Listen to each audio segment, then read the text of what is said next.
Hi dear students. तो आप लोगों ने पुराना लेक्चर हमारा इलेक्ट्रोस्टैटिक्स का तो देखा ही होगा, जिसमें हमने कूलम्स लॉ के बारे में भी बताया था और कुछ न्यूमेरिकल्स भी किए थे, राइट। अब बारी है उसके आगे की पढ़ने की।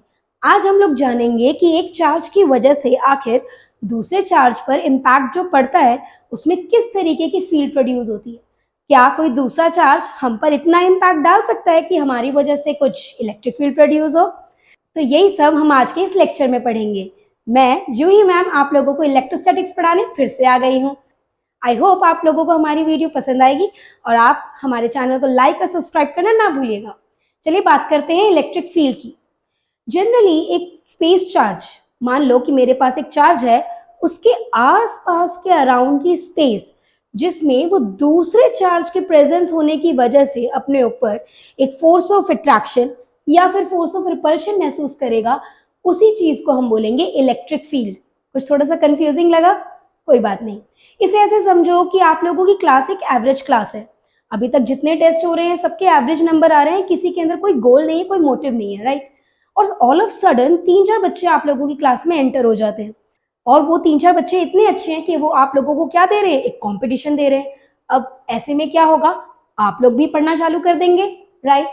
सो इसका मतलब आप लोग सब मिलकर क्या हो गए, एक सोर्स चार्ज Q, और जो 4 बच्चे आपकी क्लास में एंटर हुए वो क्या हुए, एक टेस्ट चार्ज Q0। तो एक टेस्ट चार्ज Q0 के आपकी विसिनिटी में आने से क्या हुआ, आप लोगों पर एक फोर्स एक्सपीरियंस हुआ। अब आप लोग ज्यादा पढ़ने लग गए क्योंकि आप लोगों को उन 4 बच्चों को बीट करना है, राइट। सो इसे ही हम कहते हैं इलेक्ट्रिक फील्ड। एक टेस्ट चार्ज Q0 के प्रेजेंस होने की वजह से एक सोर्स चार्ज Q पर आखिर क्या इम्पैक्ट पड़ेगा, क्या ये फोर्स ऑफ अट्रैक्शन होगा या फोर्स ऑफ रिपल्शन होगा, इसी चीज के बारे में हम कहते हैं इसे इलेक्ट्रिक फील्ड। अब इलेक्ट्रिक फील्ड के बारे में सबसे पहले हमें किसने बताया, फैराडेज ने बताया। तो जैसा कि आप लोग यहाँ देख सकते हैं, space around the charge in which electrostatic force of attraction or repulsion can be experienced by the other charge। अब इसे हमें बताया किसने था, it was first explained by Faraday।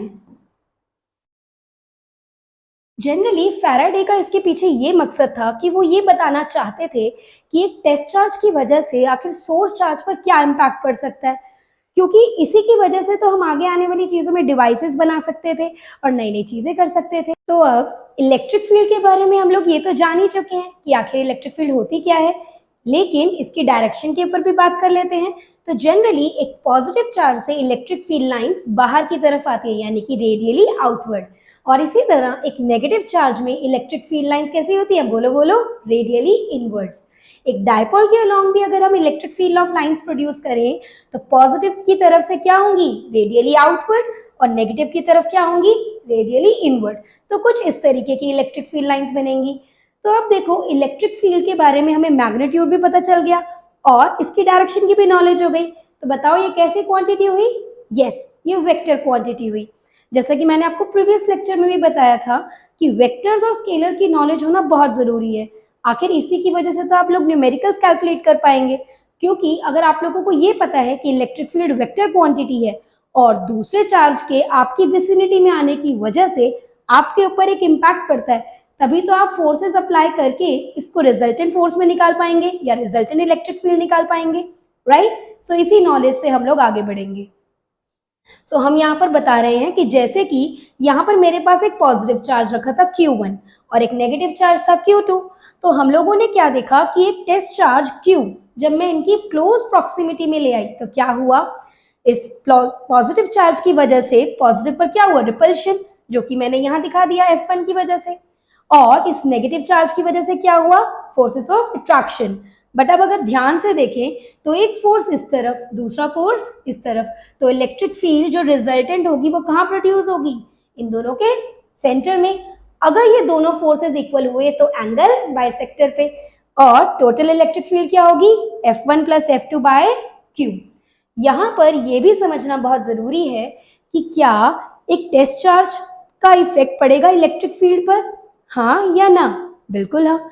और अगर एक टेस्ट चार्ज बहुत बहुत बहुत छोटा हो तो, अगर एक टेस्ट चार्ज बहुत ज्यादा छोटा होगा तो इलेक्ट्रिक फील्ड जनरली आपके फोर्सेस ऑफ चार्जेस की वजह से ही प्रोड्यूस होगी। अब यहाँ पर ये देखना भी बहुत जरूरी है कि क्या इलेक्ट्रिक फील्ड आपके टेस्ट चार्ज पर डिपेंड करेगी या सोर्स चार्ज पे। इलेक्ट्रिक फील्ड जनरली आपके सोर्स चार्ज पर डिपेंड करेगी।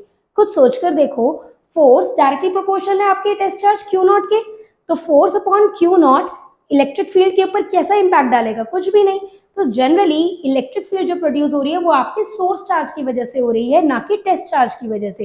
टेस्ट चार्ज तो सिर्फ एक ट्रिगर करने का काम कर रहा है, जिसकी वजह से आप अपने आसपास एक ऐसी स्पेस क्रिएट कर लेंगे कि आप या तो फोर्सेस ऑफ अट्रैक्शन महसूस करके इलेक्ट्रिक फील्ड प्रोड्यूस करेंगे या फोर्स ऑफ रिपल्शन।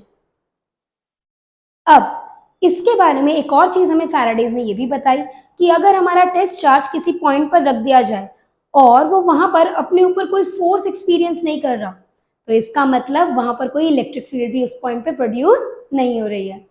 बट अब इलेक्ट्रिक फील्ड की नॉलेज के बाद ये भी देख लेते हैं कि इलेक्ट्रिक फील्ड कौन से पॉइंट पर सबसे ज्यादा स्ट्रॉन्ग या कौन से पॉइंट पर वीक होगी। इसी को जानने के लिए देखते हैं electric field intensity. So electric field intensity हमें बताती क्या है, strength of electric field at that point, कि मतलब उस पर्टिकुलर पॉइंट पर आखिर हमारी कितनी स्ट्रॉन्ग इलेक्ट्रिक फील्ड है, जिसको हम फॉर्मूला से देंगे F over Q naught. So F की वैल्यू क्या होगी, K Q Q naught by R square. अभी अगर हम बता दें कि यहाँ पर मेरा चार्ज है Q और ये मैं टेस्ट चार्ज क्यू नॉट ले आई हूँ, अगर ये मेरा पॉजिटिव चार्ज है तो बताओ रेडियली आउटवर्ड होगी इसकी इलेक्ट्रिक फील्ड, और ये क्यू नॉट भी मैं एक पॉजिटिव चार्ज ले आई हूं, तो क्या होगा, ये भी अपने ऊपर कैसी क्या महसूस करेगा, एक रिपल्शन महसूस करेगा, राइट। इस सोर्स चार्ज क्यू पर इस क्यू नॉट की वजह से इंपैक्ट पड़ेगा, राइट। और अगर मैं मान लूं कि इन दोनों के बीच में जो डिस्टेंस है वो आर है, तो क्या होगा, हमारे कूलम्स लॉ के हिसाब से F is equal to K Q Q naught by R square, right. यही मैंने यहाँ नोट पॉइंट में भी लिखा है। और इसको अगर हम डिवाइड कर देंगे हमारे टेस्ट चार्ज क्यू नॉट से, तो क्या आ जाएगा, के क्यू बाय आर स्क्वायर। इसका मतलब अगर आपको किसी भी पॉइंट पर इलेक्ट्रिक फील्ड इंटेंसिटी जाननी है तो आपको क्या फॉर्मूला लगाना पड़ेगा, के क्यू बाय आर स्क्वायर। और यहां से भी यही बात रिवील होती है कि इलेक्ट्रिक फील्ड किस पर डिपेंड करती है, आपके main source charge capital Q पर। इसके बाद अब हम बात करते हैं कि ये किस तरीके की क्वांटिटी है। ये एक वेक्टर क्वांटिटी है, पर इसकी एसआई यूनिट क्या होगी, अब बात कर लेते हैं। सो एसआई यूनिट क्या होनी चाहिए, देखो फोर्स की यूनिट होती है न्यूटन और चार्ज की यूनिट होती है कूलम, सो न्यूटन पर कूलम। और अगर हम इसमें डायमेंशंस की बात करें तो डायमेंशंस क्या होंगी, हमारे न्यूटन की डायमेंशंस होंगी ml2 t-2 और कूलम के लिए डायमेंशंस क्या होंगी बताओ जरा। ये डायमेंशंस होंगी, अगर हमें पता है I is equals to Q over T होता है, तो Q क्या फॉर्मूला क्या होगा, I इंटू टी। इसकी वजह से हमारी Q की जो डायमेंशंस हो जाएंगी वो क्या हो जाएंगी, एम्पियर और टाइम। सो यहाँ पर अगर हम A और T डाल देते हैं तो फाइनल डायमेंशंस हमारे पास आ जाएंगी ml2 t-3 a-1। तो देखा हम लोगों ने इलेक्ट्रिक फील्ड के बारे में अब क्या क्या जान लिया कि एक वेक्टर क्वांटिटी होती है, इसकी एसआई यूनिट न्यूटन पर कूलम होती है, फॉर्मूला के क्यू बाय आर स्क्वायर या फिर फोर्स अपॉन क्यू नॉट, और डायमेंशंस ml2 t-3। अब ऐसा ही क्वेश्चन सीबीएसई 2019 में भी आया था, define electric field intensity at that point, और बच्चों ने लैंग्वेज अच्छे से नहीं लिखी थी जिसकी वजह से काफी बच्चों के स्कोर रिड्यूस हो गए थे। तो आप लोग इस चीज का ध्यान जरूर रखिएगा। अब इसके बाद हम लोग देखेंगे कि इलेक्ट्रिक फील्ड डिफरेंट चीजों में कैसे प्रोड्यूस होती है, यानी कि अगर मेरे पास एक डायपोल हो तो उसके एक्सियल पॉइंट पर कैसी इलेक्ट्रिक फील्ड होगी, और अगर उसी डायपोल के इक्वेटोरियल प्लेन पर मैं कोई पॉइंट सजेस्ट कर लूं तो उस पॉइंट पर कैसी इलेक्ट्रिक फील्ड होगी, क्या डायपोल पर कुछ असर होगा अगर मैं उसे यूनिफॉर्म इलेक्ट्रिक फील्ड में रख दूं। तो ऐसे ही सब चीजों को जानने के लिए, समझने के लिए और पढ़ने के लिए जुड़े रहिए हमारे साथ और हमारे चैनल को सब्सक्राइब कीजिए। Thank you.